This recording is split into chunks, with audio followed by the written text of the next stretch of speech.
ایک رات نا گھر سے بچے کے رونے کی آواز آتی رہی، بڑا دل تڑفا، لیکن محتاط لوگ تھے، رات کو دروازے پہ دستک نہیں دی۔ صبح فجر کے بعد جب تھوڑی گہما گہمی ہوئی تو آپ نے دروازے پہ دستک دی، ایک پردہ خاتون نے دروازہ کھولا۔ آپ نے فرمایا ساری رات تیرے گھر سے بچے کے رونے کی آواز آتی رہی، خیر تو ہے؟ اس نے کہا میرا خاوند تجارت پہ گیا ہوا ہے، جو وقت دے کے گیا تھا نہیں آیا، اس کی غیر موجودگی میں میرے گھر بیٹا پیدا ہوا ہے، جو وہ پیسے دے کے گیا تھا ختم ہو گئے ہیں، کئی دنوں سے بھوکی ہوں، سینہ کچھ ہو چکا ہے، بچہ بھی بھوکا ہے، اور آج رات تو گھر کی یہ کنڈیشن تھی کہ دیے میں تیل ڈالنے کے پیسے بھی نہیں تھے، بچہ بھوکا بھی تھا، اندھیرے میں بھی تھا، ساری رات اس لیے روتا رہا۔ حضرت باجزید تڑف اٹھے، او باجزید تو کل جا کے اللہ اور اللہ کے رسول کو کیا منہ دکھائے گا؟ تو ساری رات نفل پڑھتا رہا اور بچہ بھوک سے اور اندھیرے سے روتا رہا۔ برادر جی اس کو یاد رکھیے گا، اس کو اتنا لائٹ نہ سمجھیے گا۔ حضور نبی علیہ السلام جلوہ گر تھے، صحابہ حاضر خدمت، آپ نے فرمایا اللہ کی قسم وہ مومن نہیں ہے۔ صحابہ تڑف اٹھے، حضور قسم اٹھا رہے ہیں، اللہ کے نبی کو قسم اٹھانے کی کوئی ضرورت نہیں۔ پھر فرمایا اللہ کی قسم وہ مومن نہیں ہے، پھر فرمایا اللہ کی قسم وہ مومن نہیں ہے۔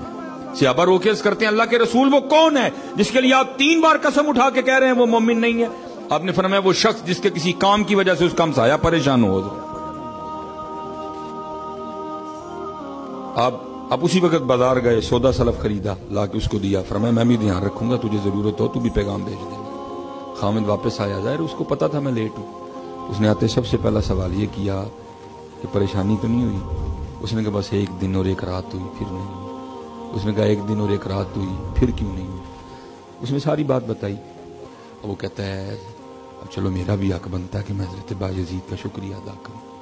اس نے آ کے دروازے پہ دستک دی، حضرت نے دروازہ کھولا، کہ جی میں آپ کا ہمسایہ ہوں، وہ آپ نے میری غیر موجودگی میں بڑی شفقت فرمائی، میرا شکریہ قبول کریں۔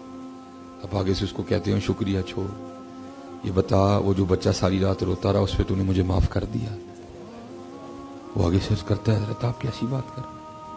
آپ نے فرمایا ہاں، جن سے ہم نے دین پڑھا انہوں نے جن سے پڑھا ان کو صحابہ کہتے ہیں، اور صحابہ کہتے ہیں حضور نبی علیہ السلام ہمسائے کے لیے اتنی تاکید فرمایا کرتے تھے، ہمیں گمان ہو گیا تھا کہ حضور نبی علیہ السلام ہمسائے کو وراثت میں شریک نہ کر دیں۔ اور باجزید ساری رات نفلیں پڑے اور چھوٹا سا بچہ ساری رات بھوک اور اندھیرے سے روتا رہا، میں کل جا کے اللہ اور اللہ کے رسول کو کیا منہ دکھاؤں گا؟ تو شکریہ کو چھوڑ، بس یہ بتا دل سے معاف کر دیا؟ اب پھر وہ بھی آگے سے عرض کرتا ہے حضور پھر آپ بھی معافی کو چھوڑیں، آپ بھی مجھے کلمہ پڑھا کے سونے دین میں داخل کر لیں۔